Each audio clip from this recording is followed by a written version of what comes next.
And I would start with what Melanie said.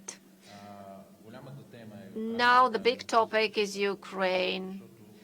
It was absent from what we were talking about. The impact would have a very long-term impact on climate and energy strategies and policies. What Melanie mentioned is very important, and we should remember it.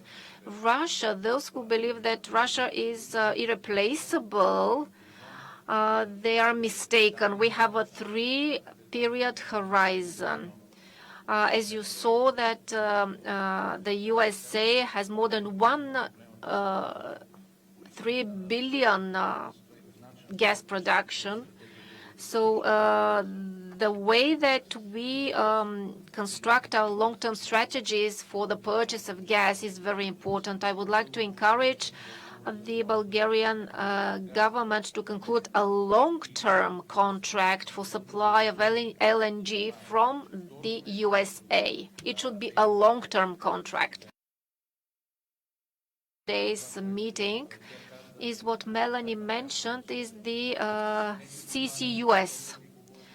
Yes, you should remember this. We have been talking about this for a long time. Without such technologies for capture and storage and utilization, it is not possible to conduct the transition.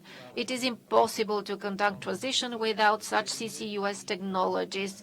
Otherwise, we should have to compromise with our goals or to do something else. Bulgaria has such potential and possibilities, especially using transitional fuels and catching the emissions from them, which is the smoother way of transition.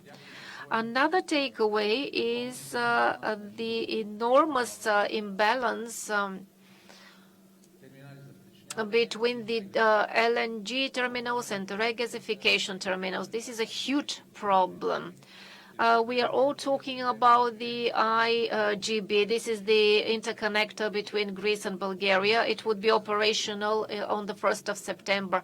But apart from the Azeri gas, we do not have any other alternatives. And in this respect, we have a great problem because Turkey would not change its policy to ban tankers entering the Bosphorus. So what we have to do, we should make a land bypass of the Bosphorus Strait to have a transit system with more than 17 billion free capacity.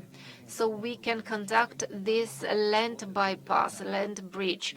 All the American terminals have this possibility. But we are not present on this map with terminals because we do not have inter-system agreements with Turkey. We do not have bundled tariffs because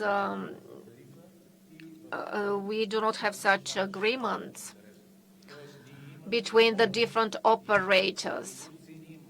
So we have this opportunity by evaluating the different impacts of the crisis in Ukraine to position ourselves very practically and to solve part of our problems and not to repeat the mantras that Russia is the only opportunity and the only possibility. Because the world is changing and we have to consider this. Bulgaria has a perfect location to be a transiting country because we have connections with all others, but we have to change our interconnection agreements.